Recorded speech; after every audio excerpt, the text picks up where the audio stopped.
Hi, I'm Elliot Grossman, President of Ashire Communications in Cincinnati, and this session is called Marketing and Public Relations for Nonprofits on a Shoestring Budget. Before we do anything else, let me tell you briefly about me and my firm. My firm provides marketing and public relations services to nonprofits, colleges, and school districts. I love the type of clients we serve because our clients help to make the world a better place.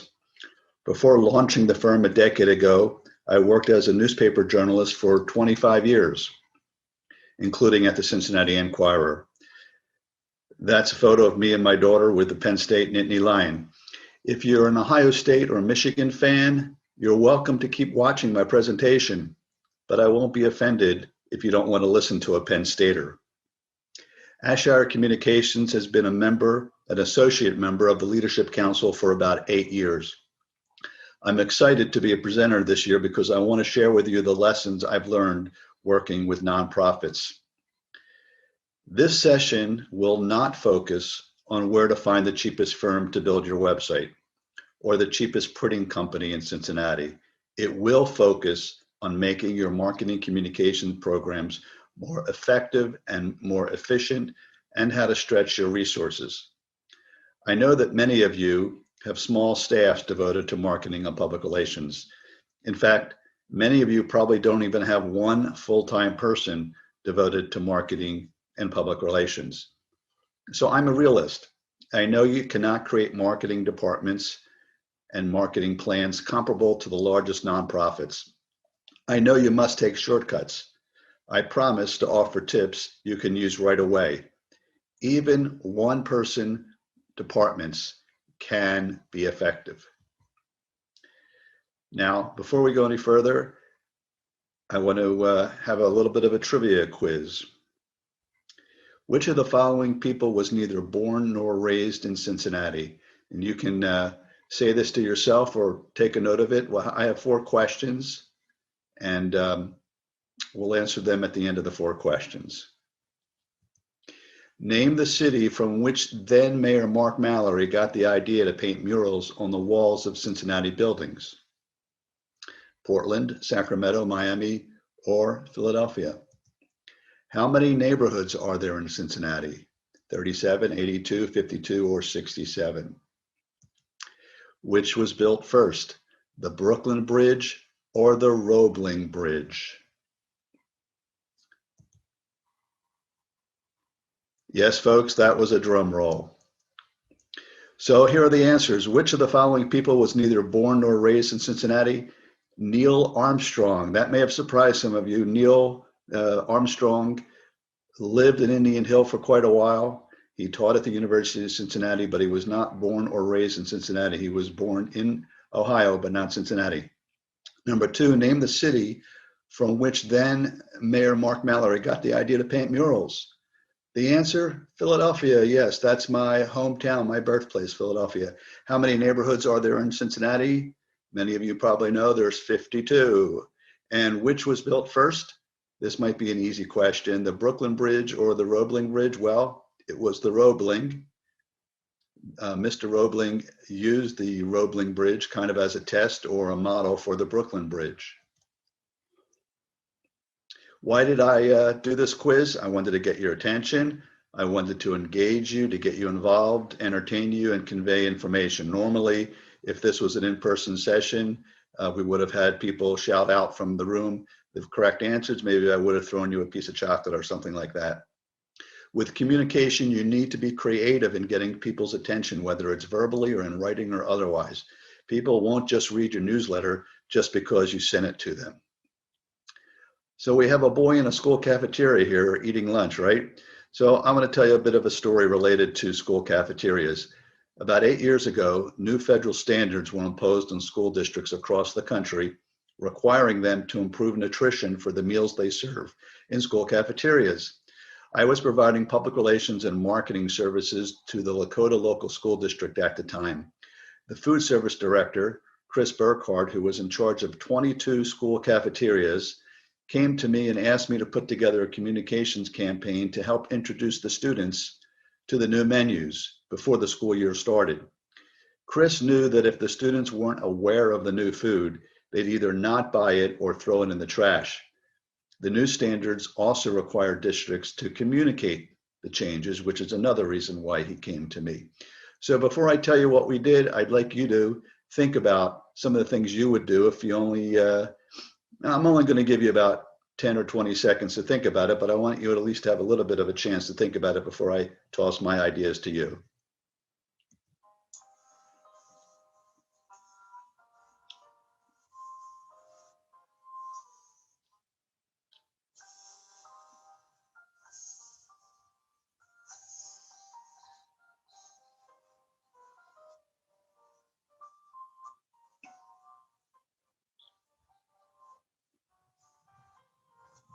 Okay, let me tell you what we did.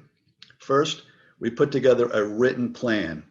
Our main strategy was to use a variety of communication methods and to do so repeatedly to make sure the message got out. We sent letters to every family in the district. We pitched news stories to the media. We posted information on Lakota's website.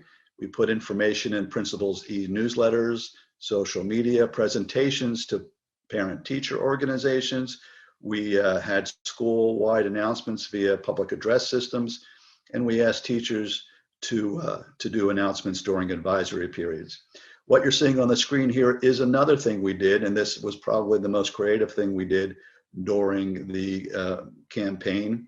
We put together a quiz about the school cafeterias, about the menus and things like that. We tried to make it funny, a little crazy maybe, whatever. I'll read you a few of these. First question is, what meal is traditionally served on the first day of school in Lakota? Okay, bologna and bananas on white bread. I don't think so. New York strip steak with potatoes? No. Correct answer, as you see to the right, is hamburger on a bun. Number two, how many meals does Lakota typically serve in cafeterias in a year? Correct answer, 1.5 million. 1.5 million, not 1.5 billion, which was answer B as in boy. What type of lettuce is now used exclusively in Lakota's cafeteria? The answer is romaine, and I think that had to do with the nutrition standards. Romaine may very well be the most nutritious lettuce, but I'm not quite sure. I remember way back then exactly the reason it was romaine. So some of the things we did, our key messages included that we wanted to make sure the families and the students knew that the children would still be getting choices in the cafeterias. Yes, they had choices, they had options, they could make decisions. That Lakota had worked hard to make the food tasty as well as nutritious, and that Lakota had kept popular items on the menu, but had updated them to be more nutritious. We also sent tips to families that they could use to help their kids get familiar and comfortable with the new food. One of the ideas was to review the new school menu with your children to help them plan a balanced meal. 2, try new foods at home with your children, especially fruits and vegetables, and they might be willing to try them at school. And 3, this is for the younger kids, of course, read with your younger kids the Dr. Seuss book, Green Eggs and Ham, which of course encourages kids to try new foods. Later, I asked Chris how we did.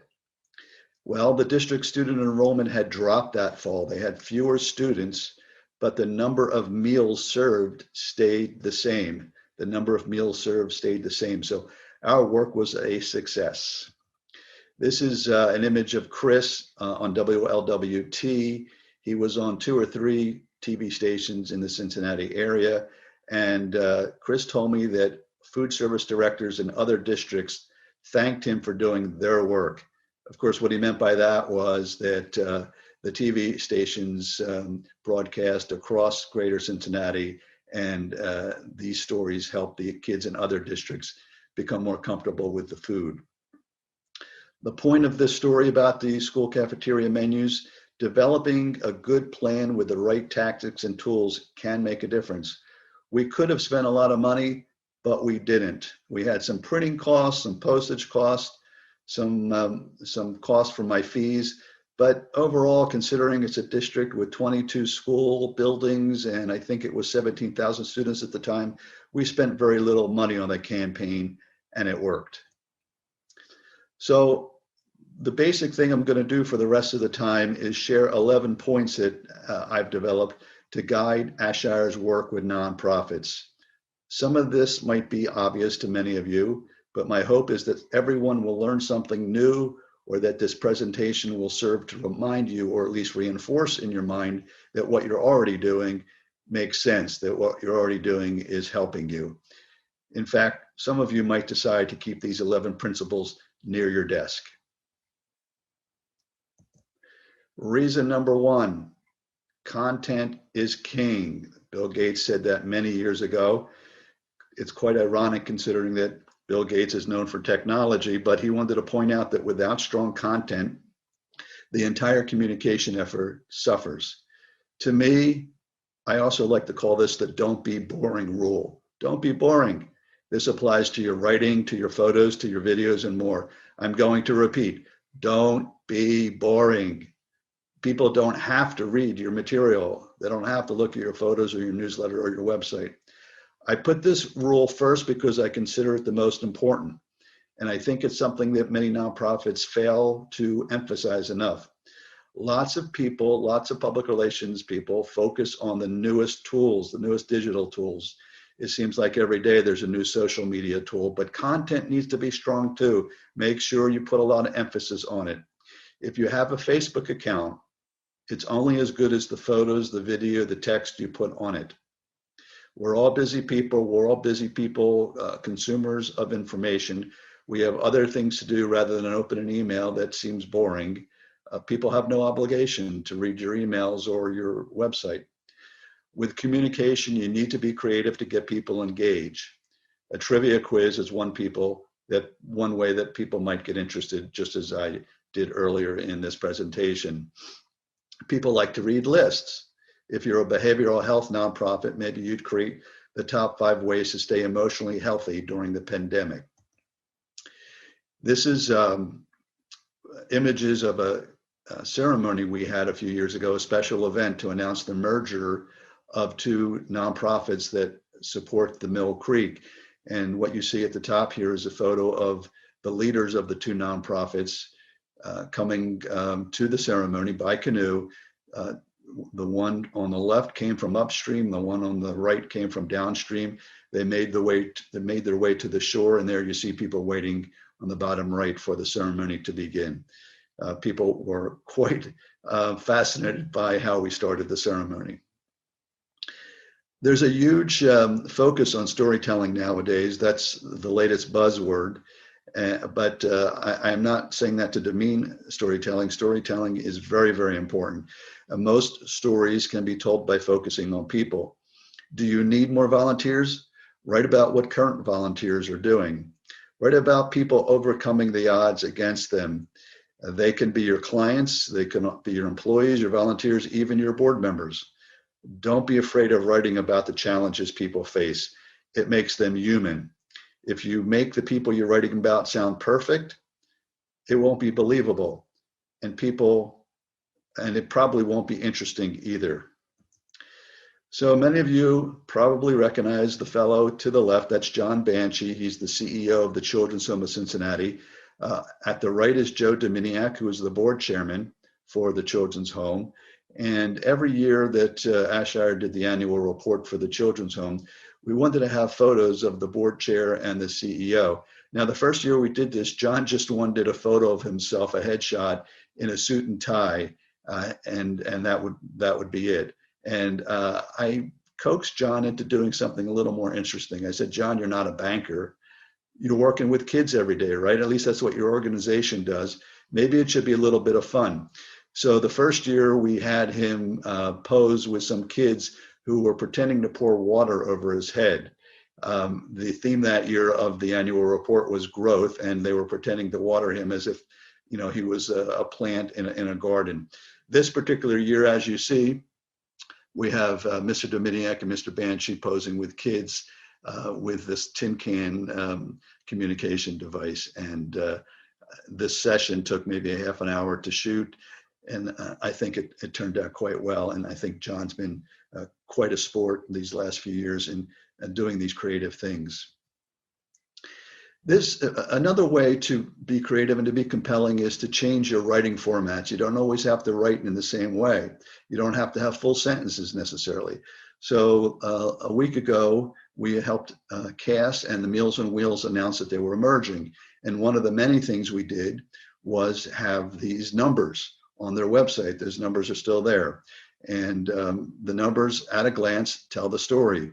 1.4 million meals is the number of meals that the combined organization expects to be serving in a year. 10,000 is the number of seniors who will be served annually. Rule number 2, planning matters. I suggest creating written communication plans for your organization as well as specific events and projects, such as new services and programs. The reasons: you will be more organized, more thorough, better able to communicate with your team about marketing efforts. Plans help you adjust as needed, and they help you set goals and meet them. I don't have time here to tell you how to actually create a written plan, but I do want to emphasize that they are very important. Check the internet to learn how to create a plan, or get a book about how to do it, or ask another nonprofit that you respect to share their marketing plan with you. Of course, you could also hire a public relations firm to do this. The plan does not have to be perfect. It's more important that you do it. It doesn't have to be long. In fact, simplicity can be a benefit, because we all know that simplicity is easier to follow and easier to implement. I think the best reason for developing a written plan for an event, especially an annual event, is this: the next time you do that event, you know what worked and what didn't work, and you can adjust accordingly.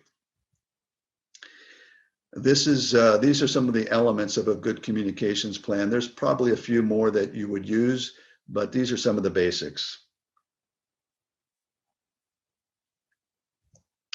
Rule number 3, keep it simple. My mantra is it's better to have a simple plan and to execute all of it than to have an in-depth plan and execute only some of it. If you have a plan that's too long for you, you probably won't be able to implement all of it. Things will get chaotic and you'll lose full control of what you're doing. Or let's say you're trying to use 4 types of social media at the time. There's a good chance you won't have time to keep all 4 platforms up to date and fresh. Your work will look unprofessional if you haven't updated them in weeks. It might actually look like your organization is closed if there's no new post on a platform for months. And I've seen social media platforms, Facebook, just like that. I think most of you probably should only pick 1 or 2 social media, the smallest nonprofits out there.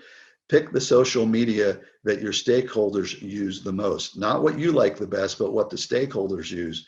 If needed, survey them, find out what they like to use, or do research into what types of social media stakeholders typically use of your type of organization. Let me explain what I mean by that. There's plenty of studies out there of what parents of school-age children use social media-wise. Turns out that Facebook is among the most popular social media platforms for school-age kids.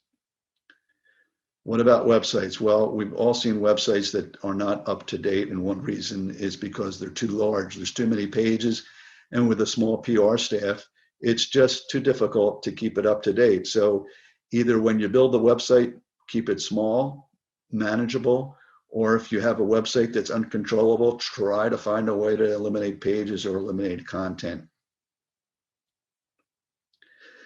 You know, there's always a new social media tool coming out, as I said earlier, almost every day, every week, whatever, and you might be tempted to add another one, possibly because a friend told you about it, or because your CEO heard about it and said, I think you ought to use this new social media outlet. I urge you to resist the temptation to do that. I'm not saying don't do it, but before you just willy-nilly add another social media platform, seriously consider whether you have time to keep it up to date with all the other things you need to do in the course of a day and a week. At the same time that I'm urging you to keep things simple, I also am realistic enough to know that you have to also keep your tactics and tools diverse. There may have been a time before the internet when you could have depended, let's say, on the US Mail and the Enquirer to reach most of the people you need to reach. The Enquirer's readership was huge. Just 10 years ago, it was much larger, and there were fewer other ways of people getting information. Certainly 20 or 30 years ago, before the advent of social media, the Enquirer was much more influential because it reached so many people and because there were so few other ways to find out what's going on in the community. But those times are gone. You have to use more of a variety of tactics and tools. Yeah, the Enquirer is good, but other news media is needed as well. Social media, the US Mail still can be helpful if it's on time. As many of you know, the mail has been late lately. May sound if I'm contradicting myself, but this is a balancing act. Keep it simple while keeping it diverse.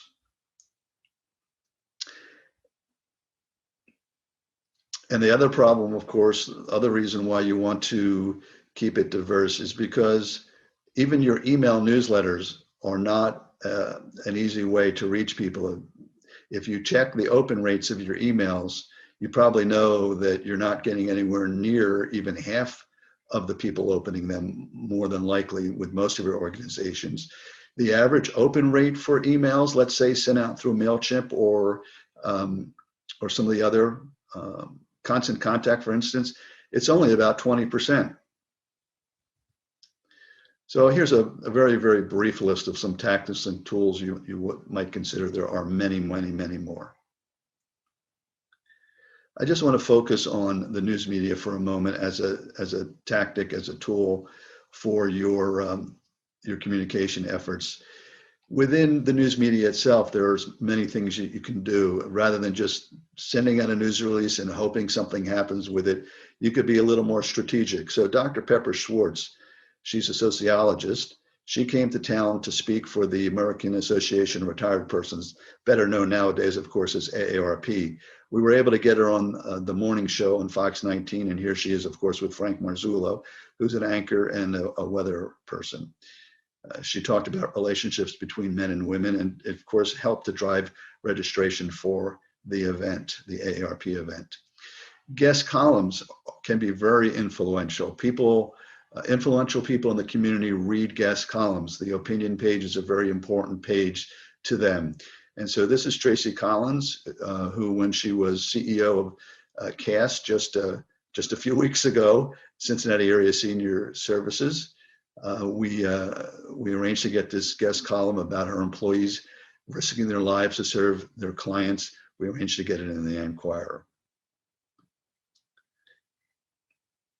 The Enquirer, of course, is not the only newspaper in town that runs guest columns, so keep that in mind.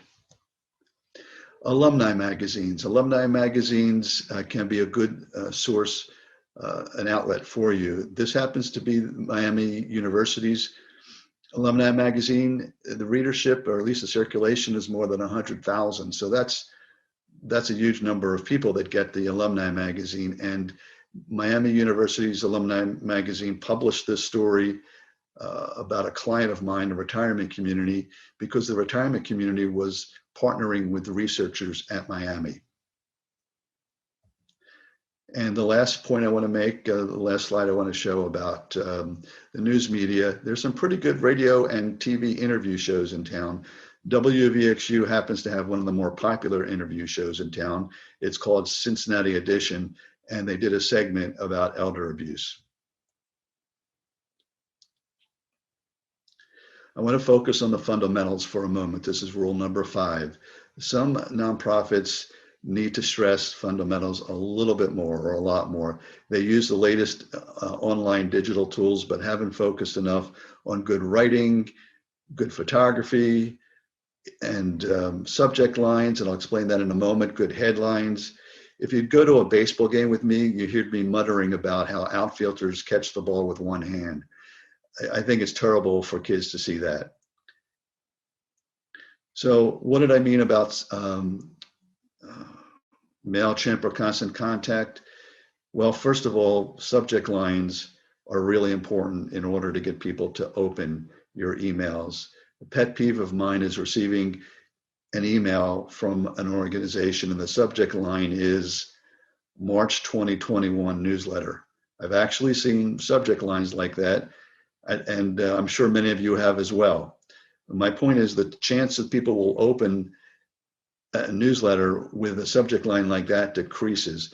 There are places on the internet you can go to get advice about how to write good subject lines, and I encourage you to actually spend some time before you hit send to make sure the subject line is compelling. Maybe you might want to ask a colleague, is this a good subject line? Or you can actually send out, you can divide your newsletter list up into 3 parts and send 1/3 of them with one subject line and use 2 other subject lines, see which one works the best. You might find out something pretty interesting. Professional photographers are not prohibitive in price. I encourage you to invest in good photography. If an amateur takes the photos, it will show. Here's a photo of an elementary school in the Southwest Local School District. This was taken a few years ago, and this is actually instruction taking place in the hallway of a school. And why is it taking place there? Because they don't have enough classroom space. And so we use this to show that they need new schools. And months after this photo was taken and after we did a whole lot of other things to show the need, they passed a bond issue about $90 million or so to build 4 new schools, and those schools are being built as we speak. I think this is a very compelling photo that a professional photographer took, and it helps make the website of Ohio Valley Residential Services a lot more impactful, a lot more compelling. This is a photo of most of the staff members of Cincinnati Area Senior Services. It was taken about a year ago, and I think it's a pretty compelling photo. It wasn't expensive to take. We paid the photographer, of course, but otherwise it was pretty labor intensive because the leadership had to gather all the staff members together at a certain time after they had finished most of their work for the day. We did this in the back parking lot of their building and gathered their vehicles behind them as the backdrop. Well, I've seen a lot of news releases begin, such and such organization today announced the following. Many of you, I'm sure, have seen news releases like that. And I don't consider that writing, I consider that typing. I encourage you to get out of your rut if you're one of the people that writes like that, and experiment. Show your colleagues what you've written and test it on them. This story was about a professor at Hebrew Union College who had retired years ago, and an award was being named for him. They could have easily just written a news release that started off, an award is being named after Reverend Lowell McCoy to honor him, period. Or Hebrew Union College announces today that they have created an award in honor of Reverend Lowell McCoy. Instead, this news release, let me read a little bit of it to you. Lots of students at Hebrew Union College, Jewish Institute of Religion, called Professor Lowell McCoy their favorite rabbi.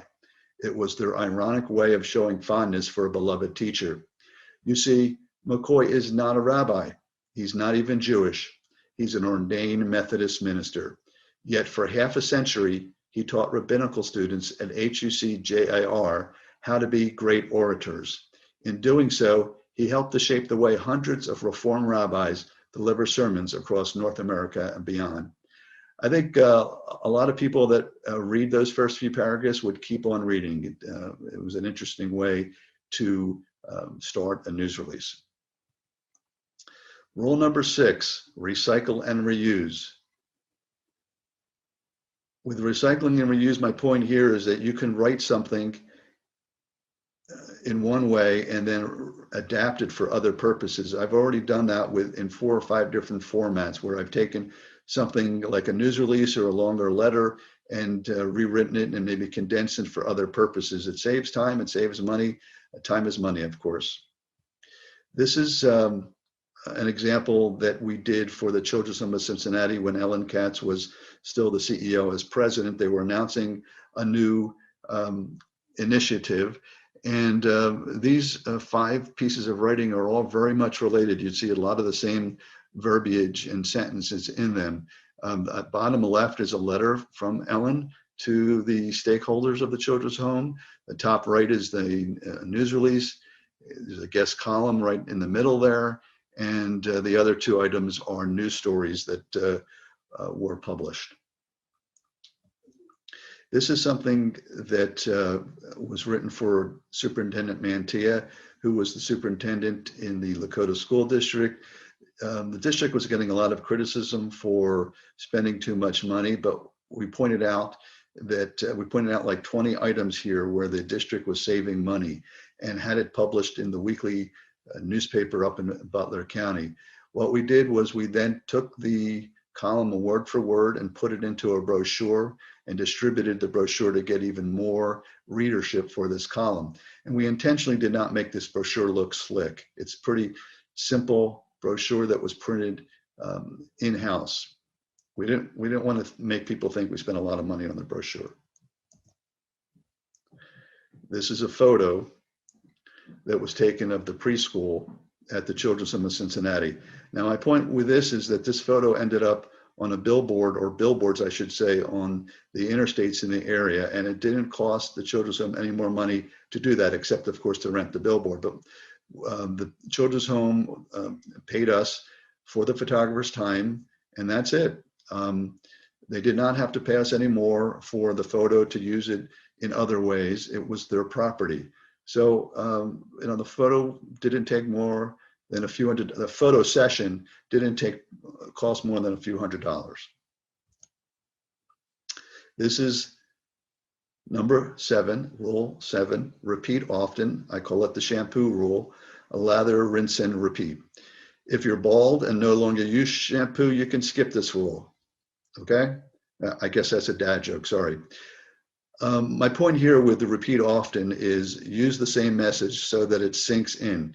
If you're promoting an event, promote it on different tools, but try to change the way it's written. Send an email several times, but try to rewrite it. Also, it makes it look professional if you send the newsletter the same time every week or every month. People know to expect it. I get an email newsletter from a client every week, and it's impressive. It makes it look like they have their act together, which of course they do. Leadership Council is very good at repetition. I'm sure you all got several email notices about securing the future. It's a balancing act, of course. You don't want to send so many emails that it annoys people. Rule number 8, employees first. Almost always, employees should be informed first. The sequence of your communication is very important. Would you tell your coworkers you're engaged before you tell your parents? Of course not.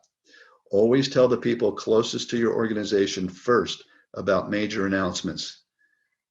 Your employees are probably the closest to your organization. I would help. Major funders are important, volunteers, clients, and so on, possibly in that order. Now, one of the tricky parts is deciding how much time to spend to put between the announcement to the various stakeholders groups. It could be hours, it could be days. If you have 1,000 employees, it's probably going to take more than a few hours to tell all of them. So you might need to make the announcement over days rather than over hours. Some organizations like to tell everybody at once about a major announcement internally and externally. I encourage you to resist the temptation to do that. Why do you want to tell your employees first? Well, first of all, you want to make them feel special, and they can't feel special if they find out about something at the same time or even after everyone else finds out. You also want your employees to be your ambassadors. You want them to help you communicate things, and they can't be ambassadors if they don't know what's going on.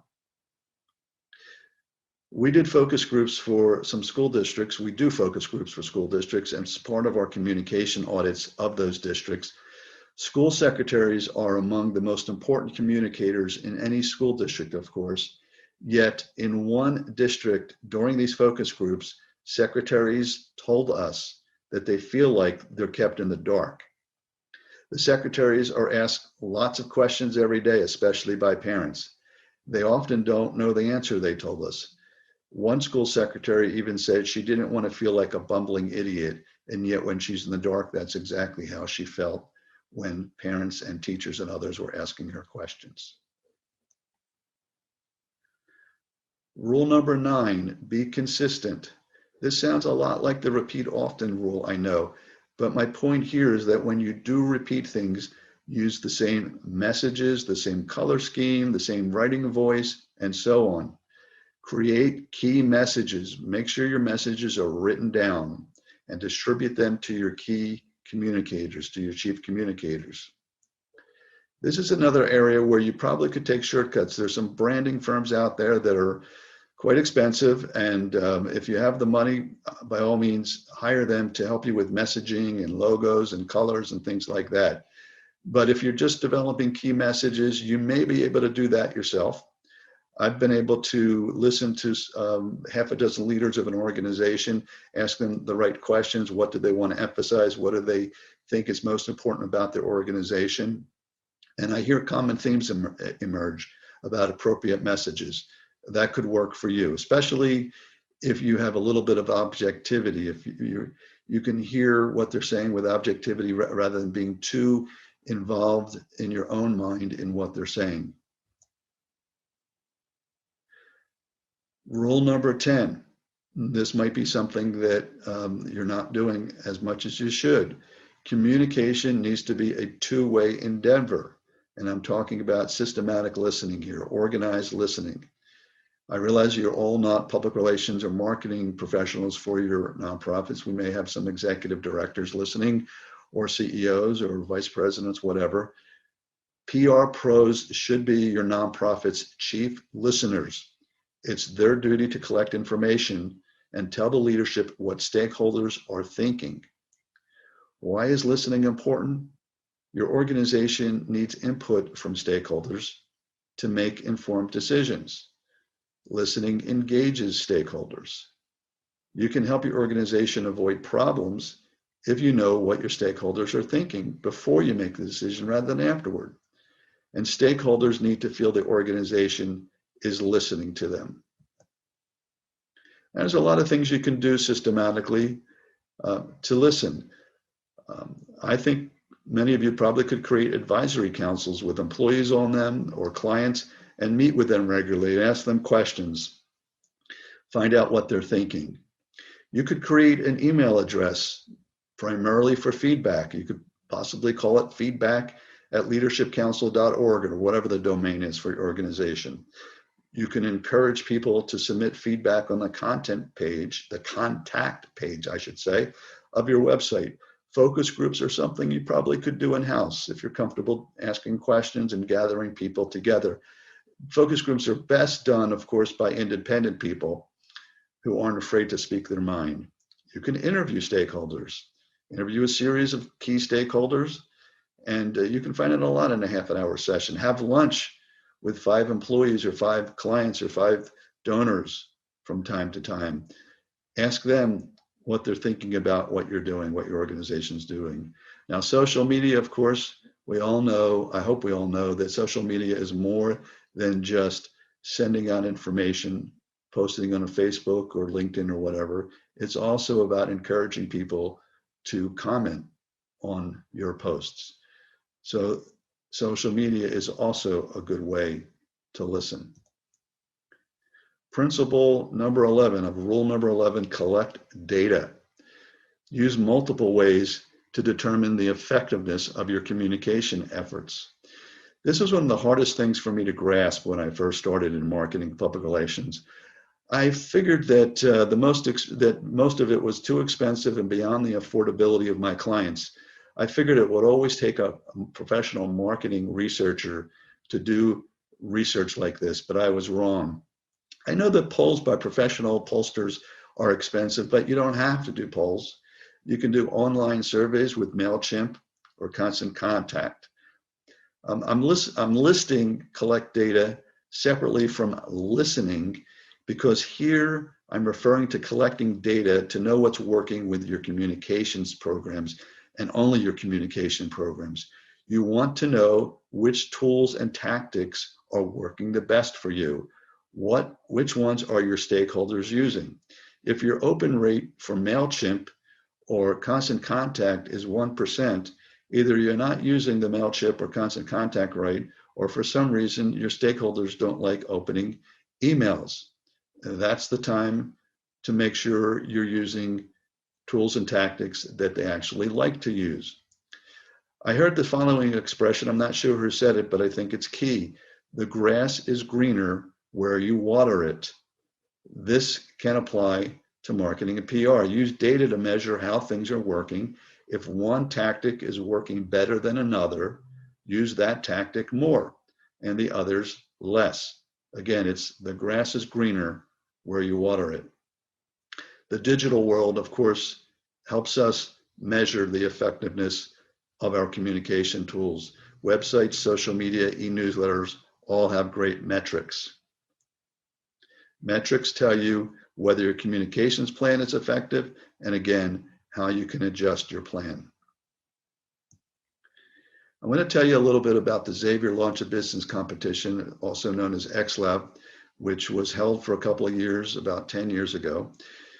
I helped to create the communications plan. My chief job was to get people to apply for our competition. We were looking for about 10 entrepreneurs each time we held the competition who wanted advice and support from the business faculty at Xavier and from their graduate students.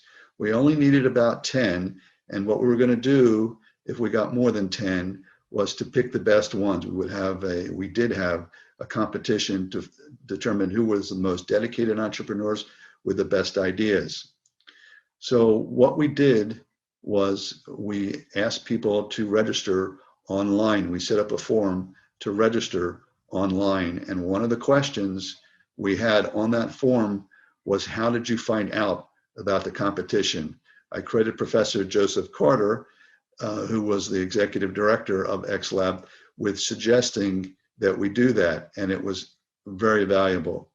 And before I go further, I just want to point out that this is the kickoff event one year with Dean Ali Malaxideh to the left, and he is shaking hands with Ben Franklin, or should I say a student, theater student at Xavier, who helped portray Ben Franklin to make the special event a little more interesting. Ben Franklin was known as a great statesman, but he was also known as a great entrepreneur. And so Ben Franklin actually spoke to our people at the special event. Now back to why we collected data.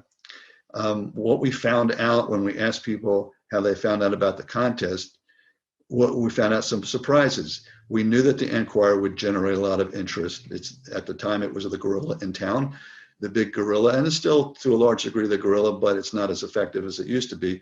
What we didn't realize was how much WVXU would help us generate interest in the competition. Quite a few of the applicants said they learned about the competition from WVXU. Another surprise, Lincoln Ware's show on WDBZ FM, also known as The Buzz, generated quite a few applicants. So what we did was, with that information or some other data, was we were able to adjust while the application period was still open, and adjust again the next time we held the competition a year later. All of this was fairly inexpensive. We used no advertising. What happened was, as I said, we only needed 10 applicants per year. What happened was we got about 150 applicants per year. We had about 300 applicants over 10 years. So our efforts in recruiting entrepreneurs to be contestants was very successful. Now, this is a postcard that we used to generate interest. We also gave it to people who were involved in the College of Business and other people so that they could give it to people they know and generate some word of mouth marketing. Once again, the list of the 11 principles. And I believe the Leadership Council is giving you copies of these slides. This is the end of the recorded session, and we'll be going live in a moment for questions. If you don't get a chance to ask a question during the Q&A, or if it's something you want to ask me privately, my contact information is on the following screen. Feel free to contact me, and thanks for tuning in. Yes, that's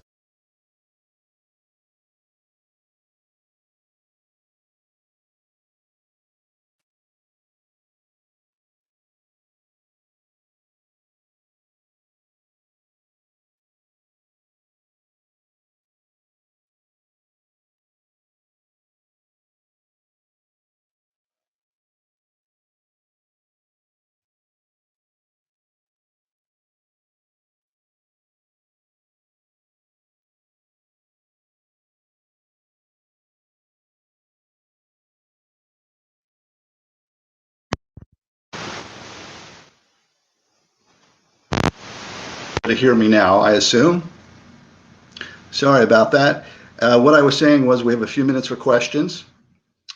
And I also said that the PowerPoint slides are available on your screen. You just have to scroll down, I think, a little bit and click, and my contact information is there as well. I don't see any questions yet, but if you have questions, I'll hang on for a little bit. And the other thing is that you're welcome to follow up. If you didn't think of a question now, feel free to call me or email me, and I will answer questions for you. Okay, so we do have a question. Do you recommend any books about planning? I don't have a particular book in mind about planning. What actually might be more practical, it's amazing what you can find on the web nowadays. You probably could find hundreds of entries about how to create a marketing or communications plan. I encourage you to do that. And obviously you can also go online to see what maybe your local library has or what Amazon might have about planning. Okay, we have a good question. What's the best marketing communications plan you have seen from a local nonprofit? I think a way to answer that is who has some of the best communications around where you might want to ask to see their communications plan. The first one that comes to mind is University of Cincinnati hospital system. I guess they used to call it the academic health system, but they've changed the name a few times. They might be willing to show you their plan. Off the top of my head, another one doesn't come to mind right away, but I will find a way to answer that question for you for a real good nonprofit communications plan where you might reach out to them. With limited time and tiny staff, what do you recommend as the first line of communication to our community, social or newsletter or something else? Well, I was trying to answer that question a little bit in the presentation. You can't rely on one particular communication tool to reach out to community, to the community or to your stakeholders. You need to use several. And again, I don't want you to use 5 or 10 if you can't handle 5 or 10 because of limited staff. But certainly everybody needs a website nowadays, right? We can't get along without websites. You probably need one social media tool, perhaps Facebook. I'm not sure which one your stakeholders might use the most. Newsletters are a little tricky because you could work really hard on a newsletter and get a 20% open rate, which is obviously not very good. If you're a membership organization, you'll probably get more than that, but we might not have any membership organizations listening right now. So certainly social media, certainly a website. It depends on who your stakeholders are. You might be able to get away with mail if you have a good mailing list. If you don't have a good mailing list, you ought to start collecting addresses, email addresses, phone numbers for texting and things like that. What is the best way to get your stories picked up on TV stations? Do you build personal relationships with anchors and reporters? That's a complicated question. I'll do my best to answer it in a short time. So Relationships, yes, relationships are important, and it's not who you know, it's who you get to know. So in other words, you might not know anybody at a TV station right now, but there's ways to introduce yourself. Um, and once you do know somebody, make sure you stay in touch with them, and make sure you're in touch with them not just when you have a story that you want them to pick up. Now, what's more important than knowing somebody at a TV station or even at a newspaper? The most important thing is a good story idea and pitching it very concisely, either by email or phone or all the above, and maybe being persistent and following up if you don't hear back. But the most important thing is to have a good story idea. So don't bother them with ideas that may not be so good. Your typical fundraising event is probably not going to grab news attention from most TV stations. Sure, there's a few huge ones that routinely get attention. The flying pig, of course, is a no-brainer for TV stations. They need to cover that and some of the huge walks. But for the most part, you're going to need a good story idea and to express it very concisely to the media to get them to pick it up. And more than likely, if there's somebody really interesting involved in that event, that's a good way to pitch it. The media needs to focus on people to really tell a story properly. It's hard to tell a story about an entire event without focusing on, let's say, a really interesting person. Let's say a 90-year-old runner in the flying pig would be really interesting. Why is that person still running? How does that person manage to still run? We don't see any other questions right now. I hope I didn't miss anything. We're probably running out of time anyway. So again, if you have questions you haven't thought of right now, feel free to follow up by phone or email to me, and I'll be glad to help. Thank you very much for joining us.